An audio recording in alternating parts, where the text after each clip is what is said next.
എന്നാ കൽപ്പന ചേച്ചി ജഗദീഷേട്ടനെ വിളിക്കുന്ന തങ്കു എന്നാണ്. അതെ, തങ്കു. വീട്ടിൽ വിളിക്കുന്ന കലാഭവൻ മണിയും കൽപ്പനയും എന്നെ വിളിക്കുന്നത് തങ്കു എന്നാണ്. എൻ്റെ വീട്ടിലെ പേരാണ്. പിന്നെ വേറെ കാര്യമുണ്ട്, എനിക്ക് ഏറ്റവും പേര് ലഭിച്ചിട്ടുള്ള ഒരു ചിത്രത്തിൽ ഉർവശിയാണ് നായിക. ഞാൻ നായകനല്ല,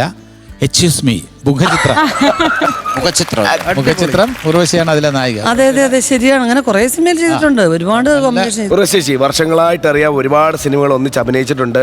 നിങ്ങൾ ഒരുമിച്ച് ഇപ്പൊ അത് ആദ്യമൊക്കെ പരിചയപ്പെട്ട സമയത്ത് രണ്ടുപേര് യങ് ബ്ലഡ് കോമഡി ടൈമിങ്ങിൽ രണ്ടുപേരും അങ്ങനല്ല, എവർഗ്രീൻ യങ്. ഇപ്പോഴും നമുക്ക് പറയാൻ കഴിയും. ഉർവശിയെ നോക്കിയിട്ട് ഈ കവിള് നോക്കൂ, തക്കാളിപ്പഴം പോലെ ഇല്ലേ? ഞാൻ കണ്ണൊന്നും കാണിച്ചില്ല. തോന്നുന്നുണ്ടെങ്കിൽ കൈയടി കൊടുക്കാം. പക്ഷെ അത് അങ്ങനെ ഞാൻ പറഞ്ഞോണ്ട് കൈയടിക്കരുത്. എനിക്ക് അങ്ങനെ ഒന്നും തോന്നിയിട്ടില്ല. എനിക്ക് അങ്ങനെ ഒന്നും തോന്നിയില്ല. തക്കാളിപ്പഴം പോലെ എന്തോ അതെന്തോ അത് കവികൾ പറയുന്നതാണ്. കവിൾ അല്ലെങ്കിൽ തക്കാളിപ്പഴം പോലെയാണോ? ഇല്ല, പിന്നെ എന്താ അത് പറയുന്നത് ശരിയാണോ? തക്കാളിപ്പഴം പോലെ ഗ്ലോയിങ്, അങ്ങനെ പറയാം. അല്ല, ഗ്ലോയിങ് ആണ്. ഗ്ലോയിങ് ആണ്. കണ്ണുകളിൽ ആ എനർജി ഇല്ലേ? ഓ തീർച്ചയായിട്ടും. കണ്ണുകളിൽ ആ തിളക്കം ഇല്ലേ? ഓ. അപ്പൊ പിന്നെ സംസാരത്തില് ആ എനർജി ഇല്ലേ? ഉണ്ട്. പിന്നെ എന്താ അതല്ല ജീവ എന്താണ് പ്രശ്നം? എന്തെങ്കിലും പ്രശ്നം ഉണ്ടെങ്കിൽ അത് സോൾവ് ചെയ്യാം. ജഗദീഷേട്ടനുമായിട്ടുള്ള ഇത്രയും വർഷം അത് തെറ്റാണോ? ഇത്രയും വർഷമായിട്ടുള്ള അത് എനർജി എല്ലാവർക്കും എന്റെ വിശ്വാസങ്ങൾ. പറയൂ, നമ്മൾ ഇത്രയും വർഷത്തെ പരിചയം വന്നത് തെറ്റാണോ? ഒരു പ്രശ്നമില്ല. സുന്ദരിയായി പോയത് തെറ്റാണോ? അല്ല അല്ല അല്ല, ഇതൊക്കെ ദൈവം കൊടുക്കുന്ന സൗന്ദര്യമാണ്. നമ്മുടെ വിഷയം അതല്ല. മാറ്ററിലോട്ട് വരട്ടെ, നിങ്ങൾ ഇടയ്ക്ക് മാറ്ററിലോട്ട് വരട്ടെ. ഇപ്പൊ ഇത്രയും വർഷത്തെ പരിചയം ഉണ്ടല്ലോ, അപ്പൊ നിങ്ങൾ ഒരുമിച്ചുള്ളതിൽ ഏറ്റവും നല്ലൊരു ഓർമ്മ. അങ്ങനെ പറയാൻ ഒക്കില്ല ജീവ. കാരണം ഞാൻ പറഞ്ഞില്ലേ, ഇപ്പം ചില കാര്യങ്ങൾ എൻ്റെ മോളെ കുഞ്ഞിലെ എപ്പോഴാണ് ഏറ്റവും കൂടുതൽ എൻ്റെ മോളുമായിട്ട് ഞാൻ സന്തോഷമായിട്ടിരുന്നു, അല്ലെങ്കിൽ എൻ്റെ മോനുമായിട്ട് എന്നൊക്കെ ചോദിച്ചാൽ നമുക്ക് ചിലരുമായിട്ട് എന്താ അറിയാവോ, കുറേ പരിചയം അടുപ്പവും കഴിയുമ്പോൾ നമ്മൾ അതങ്ങ് മറന്നു പോകും. ഇപ്പം മുകേഷ് ചേട്ടനെ എനിക്ക് ചില കാര്യങ്ങൾ ഓർമ്മ വരും, കാരണം സ്ഥിരം എന്നെ പറ്റിക്കുന്നു. മുകേഷ് ചേട്ടൻ പാട്ടെഴുതി, നല്ലൊരു പാട്ടെഴുതി കേട്ടോ. ഇപ്പം എല്ലാവരും അവരെല്ലാം കൂടെ പ്ലാൻ ചെയ്തതെന്ന് എനിക്കറിയാൻ വയ്യ. ഞാൻ പാട്ടെഴുതിയിട്ട് എല്ലാവരും കൊള്ളത്തില്ലെന്ന് പറയുന്നു ഋഷി.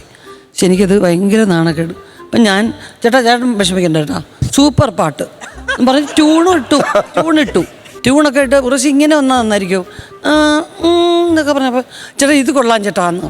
പിറ്റേന്ന് ഞാൻ ഒരു അന്നത്തെ ഫേമസ് ഒരു ഡ്രൈവർ കുട്ടപ്പനുണ്ട്, കുട്ടപ്പൻ്റെ വണ്ടി കയറി ഇങ്ങനെ പൊയ്ക്കൊണ്ടിരിക്കുന്നു, തിരുനെല്ലിക്കാട് പൂത്തൂത്ത്. ഞാൻ പറഞ്ഞു അയ്യോ, എന്നിടയ്ക്ക് അത് സിനിമയിലും എടുത്തു ഈ പാട്ട്. അപ്പൊ ആ കുട്ടപ്പൻ ചോദിച്ചു എന്താ ചേച്ചി? ഞാൻ പറഞ്ഞു ഇന്നലെ മുകേഷ് ചേട്ടൻ എഴുതി എന്നെ. കാരണം ആ പാട്ട് അവിടുന്ന് അഭിനയിച്ചിട്ട് വന്നതാ കോഴിക്കോട്ട് നിന്ന്.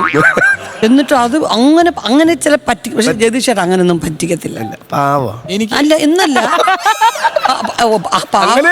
ആ പാവത്തിനകത്തൊരു ഭയങ്കരനാന്ന് അല്ല, അങ്ങനെയല്ല, സത്യസന്ധമായിട്ടുള്ള കാര്യങ്ങൾ പറയും. പിന്നെ ജയിക്കണം എന്ന് വിചാരിച്ച് ഒരു കാര്യത്തിന് വേണ്ടി ഇറങ്ങിക്കഴിഞ്ഞാൽ തർക്കിച്ച് ജയിക്കും. അതെനിക്ക് കുറച്ചു തർക്കിക്കാൻ പോലും അങ്ങനല്ല, ഒരു പരിധി വരെയും രണ്ടു പേര് തങ്ങളിൽ വഴക്കോ കാര്യങ്ങളോ ഉണ്ടായാൽ നീതിപൂർവം ഒരു മധ്യസ്ഥം പറയാൻ നമുക്ക് ജഗദീഷേട്ടനെ ഏൽപ്പിക്കാം.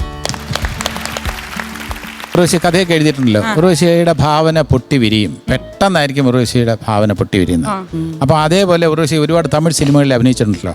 ആ ഭാവന വെച്ചിട്ട് ഉർവശിയോട് ഞാൻ റിക്വസ്റ്റ് ചെയ്യുന്നത്, ഉർവശി തമിഴ് സിനിമയിലെ ഭാര്യയാണ്, ഞാൻ ഭർത്താവാണ്. ഉർവശി ഒരു ഡയലോഗ് പറഞ്ഞാൽ അതിന് ഞാൻ മറുപടി പറയാം. ഓക്കെ അല്ലേ? ശരി. അത് പ്രേക്ഷകർക്ക് ഒരു വിഷു കൈനീട്ടമാകും. காலையிலேருந்து சாயங்காலம் வரைக்கும் ஊர் சுற்றிட்டு வர்றீங்களே, இப்படி ஒரு குடும்பம் இருக்கு, இங்கே நாங்கள்லாம் இருக்கிறோம் அப்படிங்கிற நினப்பு இருக்குதா மனசில் கொஞ்சமாவது? அலமேலு, நீ கொஞ்சம் இங்கே வா. ஏன் இங்கே இருந்த இப்போ என்ன பிரச்சனை? இல்லை, ஒரு இம்பார்ட்டன்ட் மேட்ரு உங்ககிட்ட சொல்லணும். இம்பார்ட்டன்ட் மேட்ரு சொல்கிறதுக்கு லொக்கேஷன் பார்த்து வச்சுருக்கீங்க? இல்லை அப்படி இல்லை, இதுக்கெல்லாம் ஒரு மேட்டர் சொல்றதுக்கு ஒரு பிரைவசி கிடைக்கணும். நமக்கு சுற்று நிறைய இடியட்ஸ் இருக்குல்ல, அப்படியா? அவங்க இது கேட்க கூடாது. இடியட்ஸ் என்ன இடிக்கிறவங்களா? இல்ல முட்டாளுகள். அப்ப கொஞ்சம் கூட ஃபார்வர்டு வாங்க. ஏன் அப்படியே கூட்டிட்டு போயிடலாம்? இல்ல அப்படி இல்லை, அவர் போறது நீங்க சொன்னது நான் சுட்டிட்டு போறது தானே உங்க கம்ப்ளைண்ட். நான் என்ன பண்ணோம்? நான் உன்னையே பார்த்துட்டு இங்க இருக்கவா? ஏன் கொஞ்ச நேரம் பார்த்துட்டு இருந்ததுனால? எவ்வளவு நாளா இப்படியே பார்த்துட்டு இருக்கு, எனக்கு போர் அடிக்காதா? பார் அலமேலு, எனக்கு ஒண்ணு மட்டும் உங்ககிட்ட நிறைய வாட்டி சொல்றேன்னு நினைச்சிட்டே இருந்தேன். ஏன் இந்த மூஞ்சி நல்லா இல்ல? இல்ல மூஞ்சியை பற்றி ஒன்றும் இல்லை. எனக்கு ஒரு பீஸ் ஆஃப் அட்வைஸ் உனக்கு கொடுக்கணும். சரி. அலமேலு, ஆ. சாக்ஸ் போட்டதுக்கு பிறகு தான் ஷூஸ் போட்டணும். ஷூஸ் போட்டதுக்கு பிறகு சாக்ஸ் ഇടக்கூடாது. ഇപ്പൊ ഒരു കാര്യം മനസ്സിലായി, മലയാളത്തിൽ മാത്രമല്ല തമിഴിൽ ചെന്ന് കഴിഞ്ഞാലും ഉത്തരം മുട്ടിക്കോ.